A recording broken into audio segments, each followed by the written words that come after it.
Let me start this. All right. So today good evening, everyone. Today we're going to be talking on the topic leveraging opportunities in the agriculture sector. Today we have Mr. Femi Royal Aliu, who is the founder of My Farm Base Africa. So I'm just going to tell you a little bit about Mr. Femi. He is the founder of Africa's fast rising agri-tech and sustainable agriculture development organization, My Farm Base Africa, where he advises the youth-led team on partnership, sustainability, business strategy, and project development. The organization's mission is to connect agripreneurs and enthusiasts in sub-Saharan Africa to skills and global opportunities in the African agribusiness ecosystem. He co-manages Frontiers Agriculture Cooperative, a vibrant agricultural cooperative with over 5,000 members across Nigeria, working directly with multiple banks and across cassava, maize, and rice value chains. In the same vein, he advises the board of Upsurge Global, a foundation focused on youth leadership and entrepreneurship development in Africa. So this is just a little bit about Mr. Oluwafemi. Mr. Oluwafemi, we welcome you today. Welcome to the AGS tribe.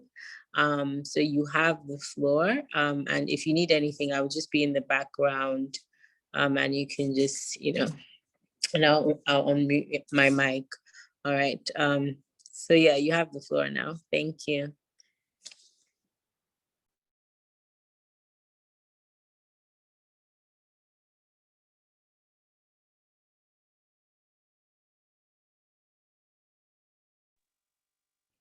Hello, sir. Hello, good evening. Can you hear me? Yes, we can hear you now. Okay. Okay, good evening, everyone. Very, very excited to join this session. Hold on, please. Trying to check something. Okay, yeah. So, thank you for having me. First off,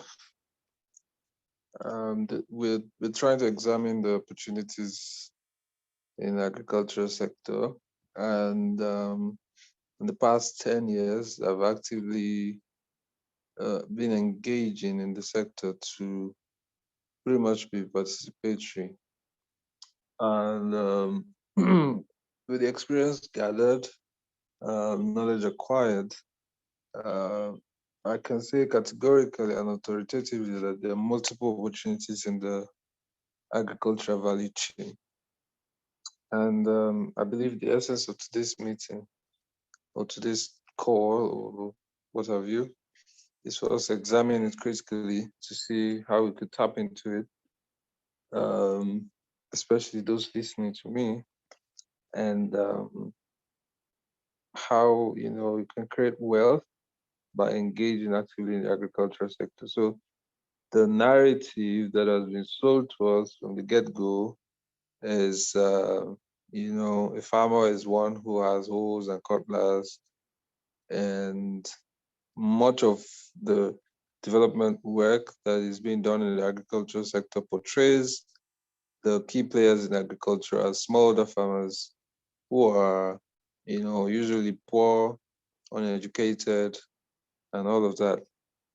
So usually, as a person, when I go through events, dressed all up, maybe in my suit or what have you, and then I introduce myself as a farmer, it comes as a shock, because they do not expect a farmer to be, all educated, polished and all of that. But thankfully the narrative is changing. I was part of some group of people who pretty much engaged on a campaign called Sexy Farming Campaign, which we try to advocate that, we need to take away the stereotype in the agricultural space, because what that is doing to us is, um, it is denying us the opportunities from in job creation, the opportunities in wealth creation, the multiple opportunities that are evident in the agricultural sector. And it's also affecting us because as it stands today, we have what you call the um, deficit, import deficit. So today, our food import is pegged at 1.4 trillion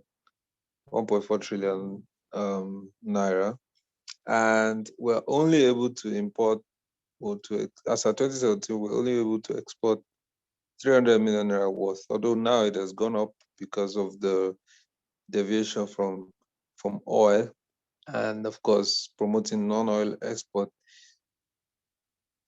But our background has always been that our FX was generated from non-oil exports, in days of the ground pyramids, the maize pyramids, and a whole lot of those things. But because we got so engrossed with the money that comes from oil, we now neglected our ultimate source of income. But thankfully we are beginning to redefine that, because if you look at what the Uncle Boras program is doing through the Central Bank of Nigeria, you would see that a lot of funds are being divested into the what's it called, into agriculture, and we're actively engaging with multiple farmers across the value chain to see how they can optimize this. Okay, so I'm just putting a bit of introduction to say that, although agriculture in the past looked unattractive and all of that, but things are changing gradually. Today, it's gradually becoming attractive. And I would say that the vast majority of people are beginning to see that there's a wealth of opportunities that they need to tap into by engaging in the agricultural sector. So would try to I'll try to make a case from experience on the key areas that an average individual who wants to make a good entry into the agricultural space can take advantage of. So we call it agricultural value chain. Why? Because it's a chain of valuable key areas that one can key into. For example, production. Production is usually, so in the dynamics. If we go a little bit academical, there's what we call pre-upstream, there's upstream, there's midstream, and then there's downstream. Just the same way you have it in the oil sector, you have it also in the agricultural sector. So there's the area where you talk about supply, input supply.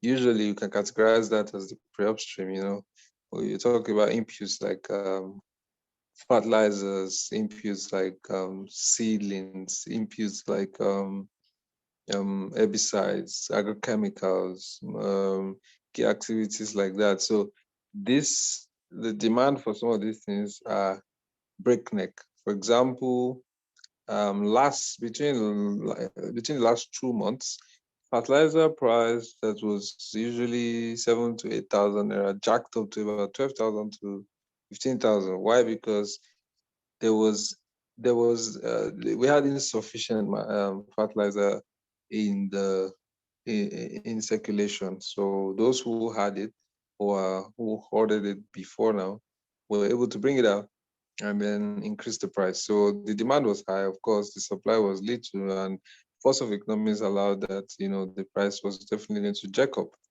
So you will find people making a margin of about 5,000 naira per bag. And if you're supplying say 1,000 bags for maybe 200 hectares farm, you are already very rich, by just one-off sales. You do not even have to be the producer of the fertilizer. That's a key opportunity that a lot of people are tapping into as of today. Having partnership or dealership arrangement or agreement with blending plants and fertilizer suppliers, and then fertilizer resales. So it's the same principle that applies to female that sells, or the females that buy clothing, shirts and bags and shoes, and then resell. But it's just that the dynamics is that the margin is different. The margin is different. The margin for fertilizer per bag is much more than what you do in other part of. If you were doing of course, maybe if you were doing non-premium clothing. Of course, I know the premium clothing line, maybe they will do a little bit along the same line or much more. So I'm trying to take it sequentially. If we go to get into the upstream level, the upstream is pretty much production. And production is the hallmark. That's what a lot of people know agriculture to be. 80% of our agriculture in Nigeria is crop production. Of course, there's agriculture is rearing of animals, growing of crops. That is actually the simple definition of agriculture. However, you must understand that we have a competitive advantage in terms of production in Nigeria. Because if you look at the highest producer of cassava, for example, you find Nigeria there. Nigeria is the highest producer of cassava in the world. We produce about 60 million tons of cassava, or even more now. Closest to us is probably Democratic Republic of Congo. For yam as well, we're the largest producer of yam in the whole, globally. Same thing with maize, we're the third largest producer. So if you look at almost all commodities, rice, we're the 14th largest producers. If you look at the key commodities, you find out that we are in the top 10, top 15 producers globally.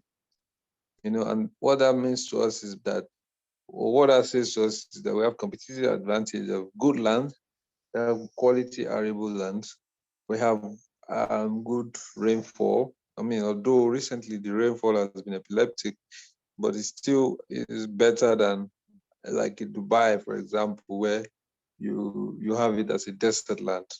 We have good rainfall, we have good quality land, we have human resource as well, that can work on the farm.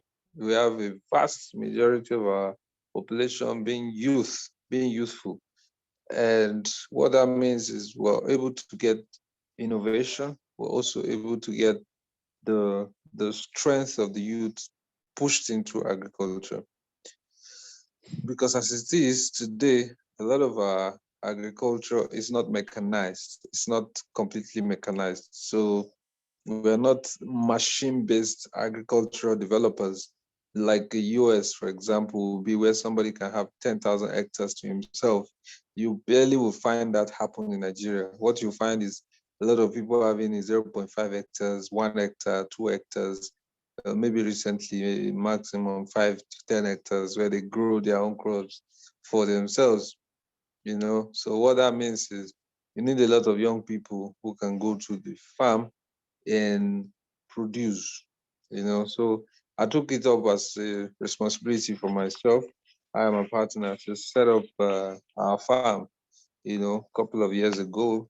And it was a good experience. Of course, not so good because we had our own fair share of bad experiences in terms of understanding the dynamics of livestock production and then crop production. So I'll use this as a case study. We started a ruminant farm. It's a goat, cattle, sheep, goat kind of farm. We went to Kano, sunk in a lot, like the regular Nigeria we want to do when we want to start a business. You would, when you want to start an agribusiness, you go and get like a 5 million, and then fenced around the compound, do bowl, build structures on the land and all of that.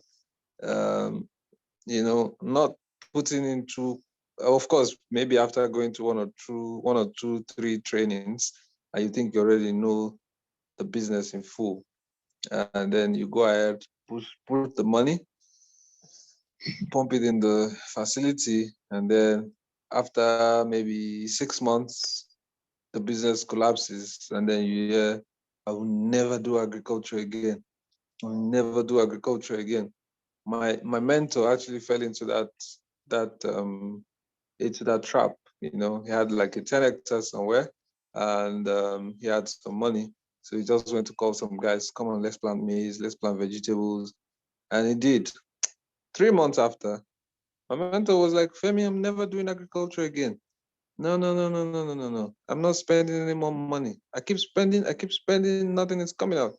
At the point of harvest, when the vegetables were ready, he couldn't sell. He was begging people from the markets to come and buy. They said they were not even coming. He even begged them to come and carry it for free. They didn't come. The thing burnt on the field. Same thing with maize. All the maize got burnt and completely destroyed. It wasn't an herdsman crisis. It was just the weather, climate issues. And that was how he lost all the money. And today, I cannot even convince him to buy one goat to rear in his house, because of the bad experience. I had my own bad experience. Our bad experience was that we bought the rams and the goats, and a month into the production process, after we had sunk in over 5 million naira, fencing the compound, doing the bowls and, setting up the paddocks, doing the shed, doing the storehouse. We did a lot of this. We had a lot of project plan. We did it was fantastic, But getting into the real field process, 1 month into the process, 60% of the animals were dead. What was the issue? There were a lot of issues, absolutely a lot of issues. And understanding those issues were the only way we could meander the process. So we had no choice but to close down the facility in less than 3 months. I just woke up one day and I said, enough is enough. I took my car, went there, took some guys, let's go carry the remaining 40%. I went to give it to a friend and see, whatever you want to do with them. But the good thing about that is that my friend was is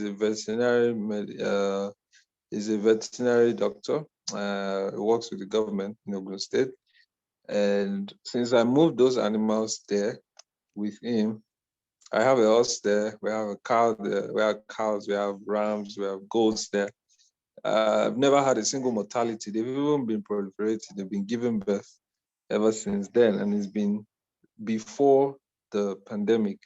And if you put that together, that would be maybe 1.5 years now, and that's how fantastic the reality was for us at the time. So we had our fair share of the bad experience, which is usually the fear of most people trying to engage in the production side. I just talked about the crop production side where my mentor burnt his fingers completely. I had colleagues who set up hundreds of hectares, and they pumped in about 90 million naira, and they didn't make anything out of it. The same thing. I had a friend who did watermelon. He did I think an hectare. I think at the end of the day, he made maybe 30,000 naira out of it. After harvesting. So these are the experiences that a lot of people have had that has made them to think that agriculture is not as interesting as you would say. But there are key things. I'll just mention one or two things that has worked for me, that has helped me to be able to be stable in the sector, especially in the production side. Because I function almost in all of the value chains. From pre-upstream, I do fertilizer supply and all of those things. From pre-upstream to the upstream production, we have our livestock farm. We just closed out on a poultry farm. several hundreds of breads. We're opening another one, about 10,000 breads again. So the same thing with our snail farm. Okay, I didn't even say the experience we had in the production of the snails as well. So we have a 20 ponds facility that can occupy 3,000 snails, at a go. And first things first, we ordered the snail in the middle of the pandemic. So as the bad side of it for us was that we got bad breeder stock. So the first order we had was 1,000 snails, and those 1,000 snails were in the pond for like 2 days, and then the second day started dying. And I will not lie to you, 600 snails died in 5 days, and it was a colossal loss for us. I literally was not able to sleep. I was trying to save them. We were, trying to use all kinds of herbal therapies, get them to, get cured. Some said it was acidic. Some said, so many reasons why they were dying. But at the end of the day, I saw that, boy, we could not save the remaining maybe 200, 300. One night, I called some guys, yeah, let's kill everything. I go sell the remaining or eat itself. It's not enough that we bought them and they're dying. Let them get eaten so that we enjoy the satisfaction. So um after that, so I had to, call the supplier, and I realized that he knew that he did a very bad thing, so he started avoiding me. And one thing I've learned as an agric person is that you must be ruthless, and you must actually have the backup of forces, spiritual and physical forces that can support your life when the need arises. So so uh I just I just got some of my Air Force friends who arrested him. We got we got our repayment afterwards. But the good part of it for us is that we then engaged a very valuable consultant who had a good stock, and gave us the good stock. And I will not lie to you, in 1 year of running the facility, we had less than 5% mortality. And we had very excellent sales at the end of the season, and we're even restocking as of today. So and one thing is common to all of these issues around the production side is that majority of people go into the business having thinking that they know about the business because they have read articles on Medium or on Google. They have watched YouTube videos. They think they're coding. So they can go and watch YouTube videos to do agriculture. Man, you're going to fail woefully. And so that knowledge gap is a major problem. And then the second thing is the fact that people people do not get the right support. you know so when I got the support of my vet doctor on our ruminant farm, we stopped having issues. Our animals stopped dying. When I got the right support with our consultant, you know on the snail side, our snails stopped dying. We knew what to do to treat the soil for acidity. We knew what to do. When we started to see them die, we wouldn't leave them there because they would contaminate others, and then the death will become prolific. So many understandings started to pave in, and we understood the place of technical partnership. So today, I run a 50 hectares cassava farm in Ibadan, and we work actively with IETA to execute this. And so ultimately, it keeps reminding me that you cannot do anything effectively in the production side of the value chain without the right technical partnership, the right technical support, the right industry support as well.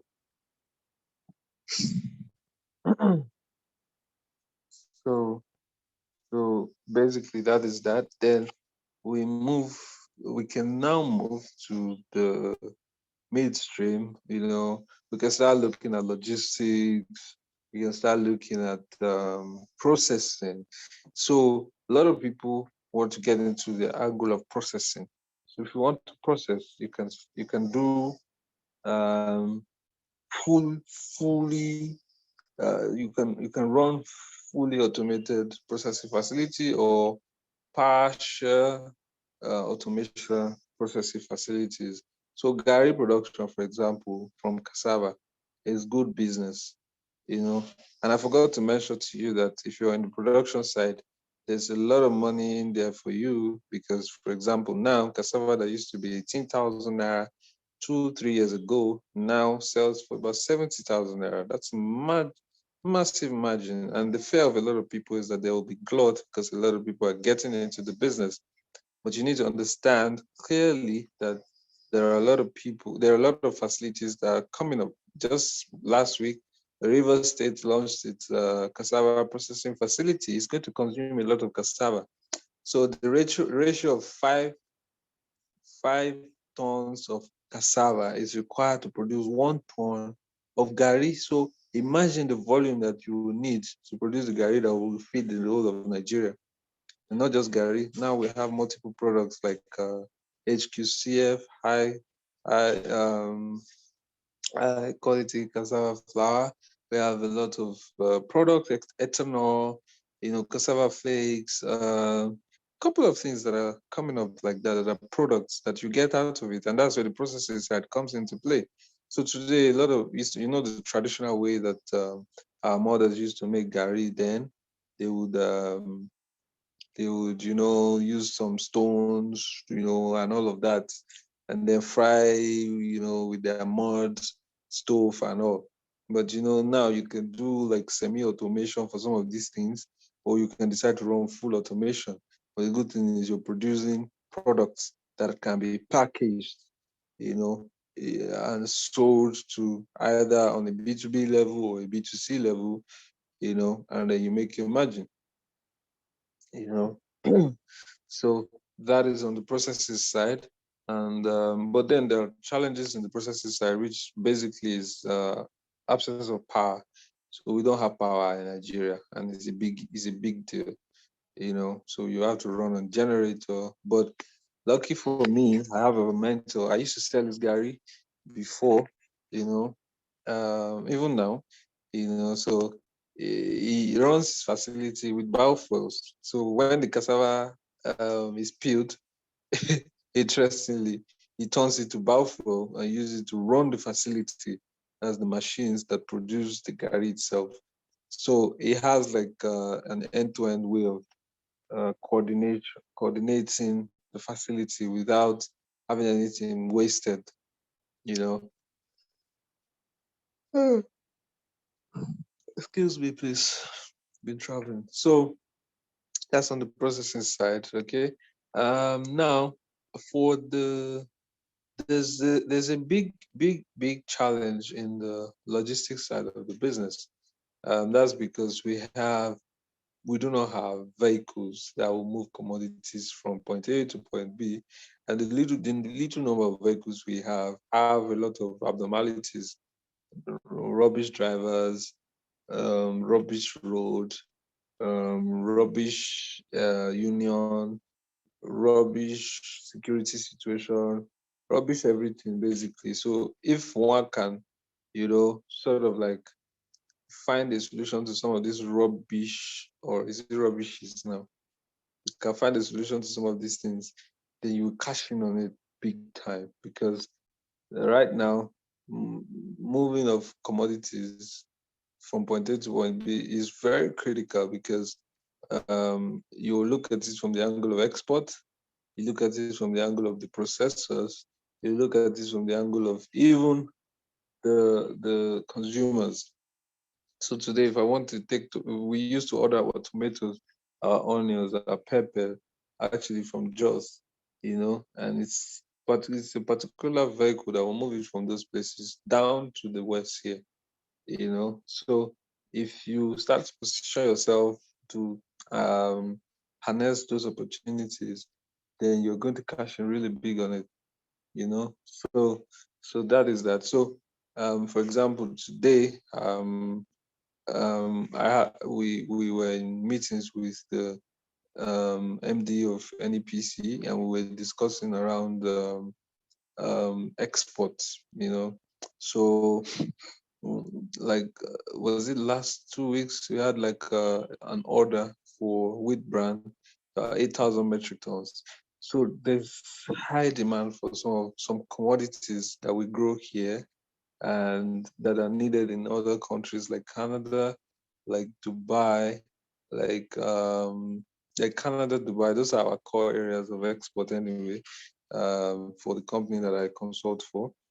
And uh, much of this demand can be fulfilled by just engaging village aggregators to help source and then check it for doing quality standardization and executing the trade, get the purchase order, and sign the necessary contract, move the commodities from to the port, and get it on the ship. And then once it gets to whoever you're supplying to, you get value for it. And usually, export commodities. I recall when cocoa here in Nigeria was going for, is it 1,700 or 1,000 per ton here in Nigeria. Okay. And the same cocoa powder was going for $3,000 on the international market. So look at the difference in price. And that's to say that one needs to start thinking of exports, and of course it will even help you get a lot of FX, but at the same time it's also risky because if there was a time in the agricultural history, I think it was 2018, when 40,000 metric tons of cashew was returned back to Nigeria. Because Nigerians always think that, they can cut corners and make the best out of it. Whereas it always comes back to them with a heavy bank, a heavy bank of loss, a heavy bank of headache, of crying, of, shedding premium tears. 40,000 metric tons of cassava, of cashew nut was returned back to Nigeria. It's all over the news at the time. Why? Because they were harvesting unripe cashew nuts and sending to Vietnam. Were you not expecting that they would check it, that they would verify the quality? They managed to, the way they always do things in Nigeria, where you would just send in a little bit of the quantity that you did some tests and check on, and this was good. Then you cover the rest. By the time it gets to whoever needs it, if it doesn't meet his feet, he's definitely going to send it back. So it was a big issue. So, but at the same time, if you are ready to play the agri game the right way, there's no shortcut in agriculture. There's no hanky panky or trying to miss a process or ignore an activity. You would definitely always bite your finger at the end of the day. So, for example, in production, you were supposed to apply fertilizer at a time and you didn't do it, and you were expecting a good yield at the end of the season. You're definitely going to get yourself in trouble, because you're going to have a colossal loss on your production process. So yeah, so that's that. So that's on the that's on the downstream side. Of course, a lot of people are beginning to look into storage. Post-harvest losses is a big issue. We waste food. We lose food due to transportation error. For example, I remember when I was doing tomato business and I was moving tomatoes from Jos to Lagos. Between Jos and Lagos, at the time I was not, when I started on a small scale, I was doing 50 baskets. Between then and here, about 40 baskets would have been spoiled. They would have ripened and they would have rotted before they get here, you know. So up till now, to be honest, there's still nobody who has provided a sustainable cold storage system that will help tomatoes move from that far region to this region successfully in peace without premature tears. So storage is one side. Grains in itself, if you move, if you want to make the best of grain trading, you want to do maybe sports trade. You don't know, you don't even want to do sport trading. You want to do off-season trading, where you buy rice paddy, for example, in Kano or in Kaduna, you know, and then you bring it to, you store them when they're harvesting. So at harvest, you may be selling at 150 per ton. If you store it for another 3 months after harvest, you'll be surprised that it might have got it to 190. And that means you're making a 40K margin on one tonnage of paddy rice. Imagine that you're supplying 1,000 tons. You're making a freaking almost, isn't over 4 million per ton, per 1,000 tons. So yeah, it's a very, very interesting way to make money, actually. Very interesting way to make money. And it's just the same way you trade stocks, and then you trade even now crypto, when you buy the dip and you sell when the price is good, but of course you must have a good storage system. That's the only way you can do well in that part of the value chain.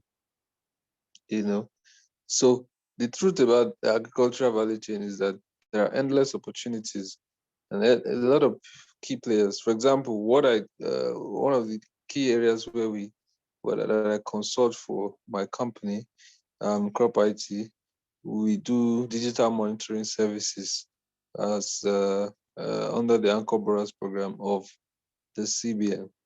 So if you look at that carefully, you will see that there are a lot of people, there are a lot of farmers in the country registered under the program who are accessing facilities directly from CBN. Last year alone, we did over 600,000 farmers. And all we did was just to monitor what they are doing. Are they planting? Did they collect input? Did they plant? You know, did they have issues with weed? Did they have issues with flood?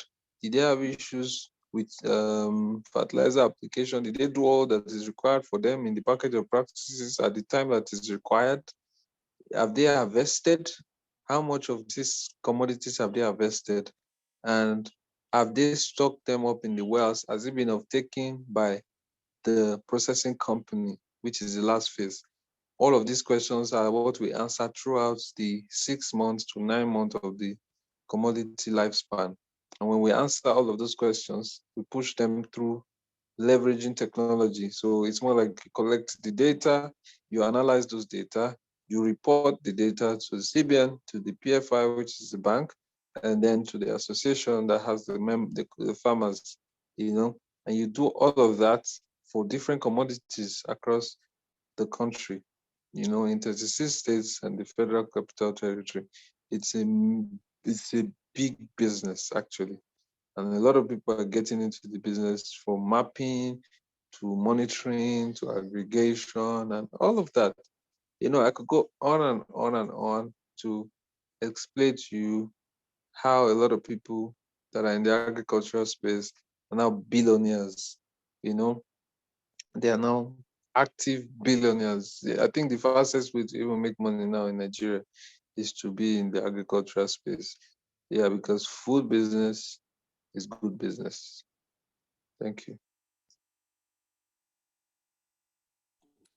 All right, thank you very much, Mr. Oluwafemi.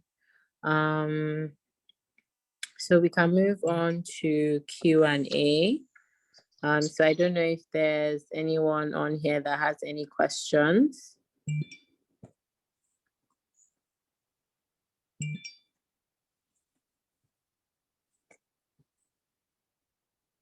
Okay. Does anyone have any questions?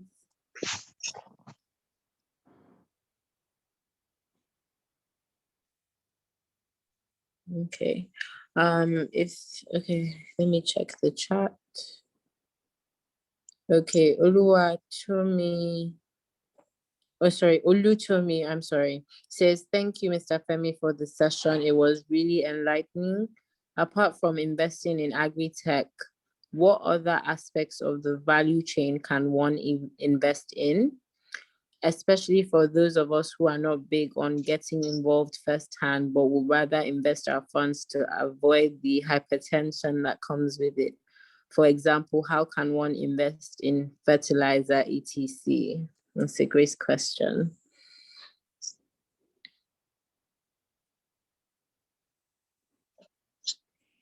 Mr. Olufemi, did you hear that? Yes, I did. Okay. Please, could you answer that for Olutomi?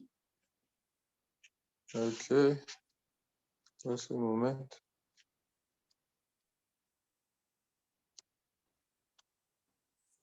You want to avoid hypertension.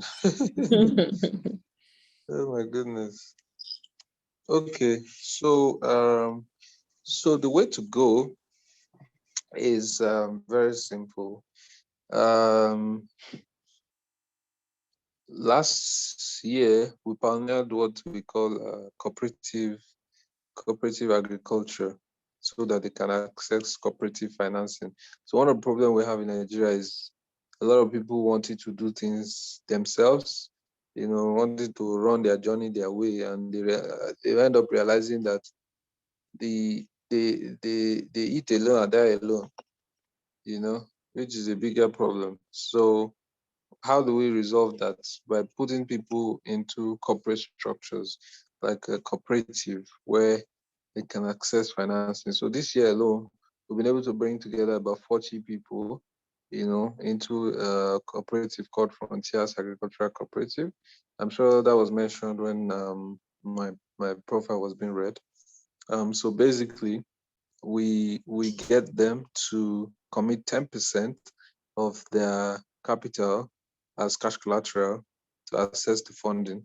And then when they access the funding, we then run the farming on a cooperative structure. So they don't have to be involved, but they make a lot of money out of it. And they just contribute 10%, and even as cash collateral in this case.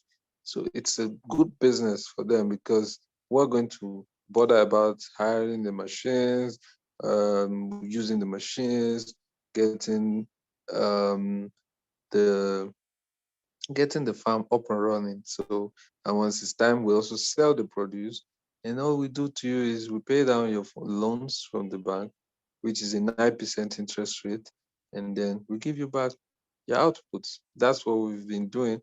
And so far, we should have done over 200 million worth of that as of today, and we're still expanding that structure to accommodate more people because we know that's the future for a lot of people. So you would avoid the hypertension. Why? Because there are technical partners on the ground fully to execute these projects that you don't have to worry about.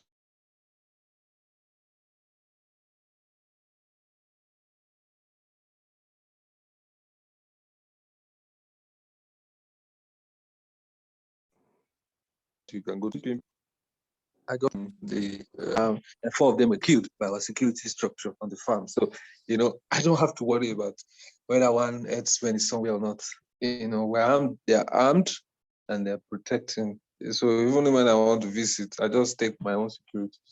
Maybe get like an Air Force or a soldier that is armed to just accompany us to the farm, and we see what's going on. We don't do anything literally because we have the structure to execute.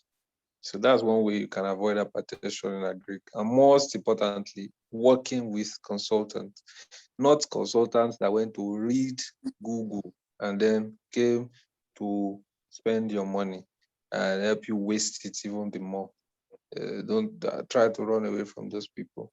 And that's why in my farm base, we have identified value chain specialists And these value chain specialists are the ones that we introduce to people who want to start agribusinesses. So these guys, for vegetable farm, for example, ugu production, we've had, more than 100 people start ugu farming and are selling well, even to the point that we got financing from NISA for a lot of them, and they're doing it on a good scale, So they have a good knowledge by taking some of our courses, and then secondly, they get access to good, excellent value chain specialists, and then upon that, they're able to do their farming without hypertension, which is what we advocate for. I think there's another question here that says, what's the major challenge with people getting involved with transportation? Yeah, I said that earlier. There are a lot of rubbish involved. Rubbish road, rubbish driver, rubbish transport union, rubbish. It's plenty rubbish. So if you can deal with the rubbish, there are many of those things that you cannot deal with directly. For example, infrastructural deficit of bad roads, it's not your headache. You would only wish that that can be solved, but the only way out is get a tracker on your vehicle and monitor its movements, So that way you're able to control the rubbish of that process. Thank you so much. I have a rice farm. Please, how do we deal with this climate change thing? Rain has refused to fall. And Green consultant said we should wait before doing irrigation. It should take a lot of money. So you're just starting out. Please, if you are doing rice, you cannot do rice here in the south. You will fail colossal. It's going to be a colossal failure, or except you have a dam that is beside your farm, and then you will not be able to do much because, of course, it's expensive to set up irrigation facilities. So better to look at areas like Kebbi, like Kano, Kaduna. We have ecological zones, and there are crops that thrive in those ecological zones. You cannot plant cassava in the north just the same way. If you are doing certain grains here, you are wasting your time. So you need good consultation. Whoever is your consultant, you must have tested him to be sure that he's smart enough to deliver. Otherwise, there are a lot of, we call them social media consultants. They have probably read a lot, internet farmers, they've read a lot of things on the internet, and they think they can advise you. You will be playing a lot of hard game with your money, you know. So the other person is asking, do you know financial institutions that provide funding for agricultural technologies? Well, agricultural technologies, I know that there are a lot of banks that do blended financing, like Sterling Bank, for example. Sterling Bank is so the project we are running with our cooperative is in partnership with Sterling Bank. Sterling Bank provides all the funding and charges us 9% as cost of funds. So it's good business, it's good funding because there's no other bank that does that. We tried to do it with Polaris Bank. They're charging us 20%. The least will probably charge us 18%, which is not good for agribusiness. So I know Sterling, and of course I can say much about that. Any guide on how to export? Yeah, so exporting is a core mandate of Nigeria Export Promotion Council, and they support with training, with capacity building, with financing through Nexim and Afrexim. That's the Nigerian Export Import Bank, and if you go through their website, you'll see a lot of ways. A lot of things that can guide you on that. You understand? So I think that pretty much answers your question.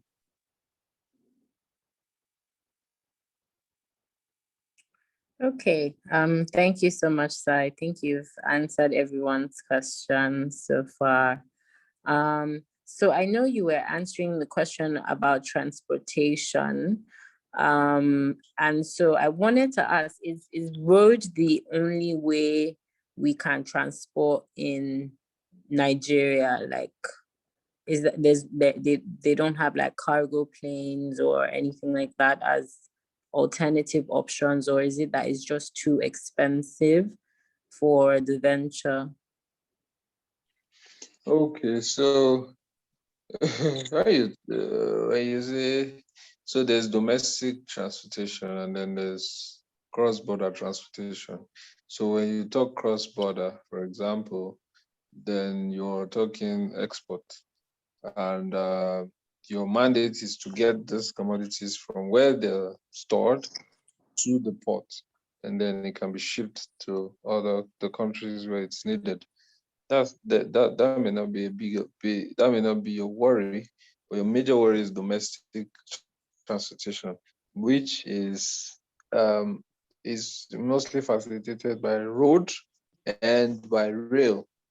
You know, cargo. Yes, a lot of people are beginning to look into cargo transportation. Okay. All right, but that's probably just more expensive in terms of But transporting it most of locally. most of because it's not everybody can afford it. I mean, traveling by air alone is a problem for majority of Nigerians compared to now moving commodities.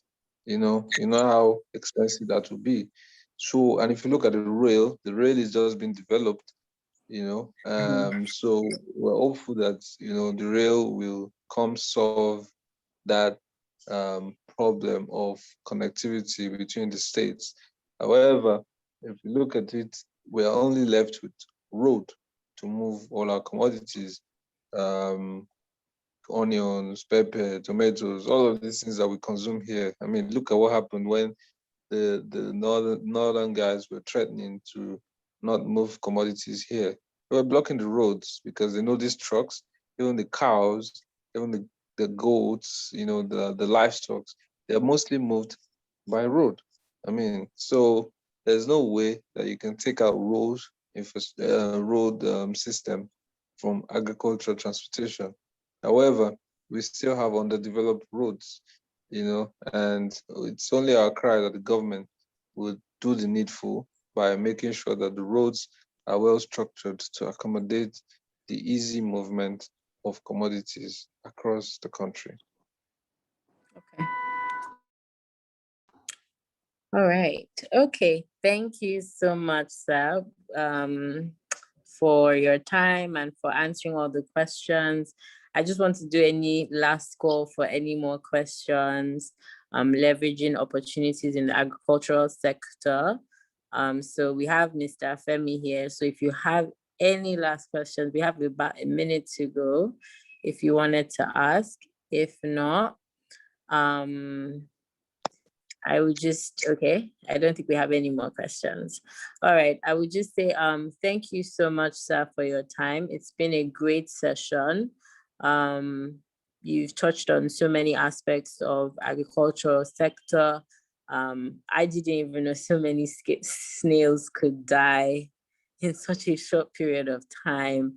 And it's just interesting to know what actually happens behind the scenes of farming, So I just want to thank you for your time today.